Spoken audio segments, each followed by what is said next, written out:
যারা বলেন যে বাবার বাড়িতে মেয়েরা রাজকন্যা আর শ্বশুর বাড়িতে দাসী, শ্বশুর বাড়ির ভাতের অনেক দাম, কিসের উপর ভিত্তি করে বাবার বাড়িতে রাজকন্যা বলেন জানি না।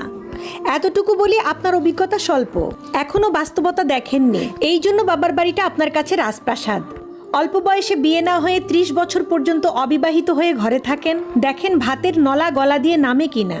প্রতিবেশীর অল্প বয়সী মেয়েটা যখন বাচ্চা কোলে নিয়ে আপনার সামনে দিয়ে হাঁটে তখন কেমন অনুভূতি হয়? আপনার জন্মদাত্রী কিভাবে আপনাকে কলিজা ছেঁড়া আঘাত করা খোঁটা দেয় বয়স বেশি হয়ে যাওয়ায়? কোনোদিন প্রতিবেশীর সেই খোঁটা শুনেছেন? ডিভোর্সি মেয়ের অবস্থা দেখবেন, জামাই বাড়িতে অশান্তি হোক সবাই বলবে চলে আসো, আমরা আছি। 2 দিন বাপের হোটেলে খেয়ে দেখেন, গলা টেনেও সেই ভাত নিতে পারবেন না। আপনি যে আদরের কন্যা, দেখেন আপনার কিং বাবা আর কুইন মা উঠতে বসতে কিভাবে খোঁটা দেয়।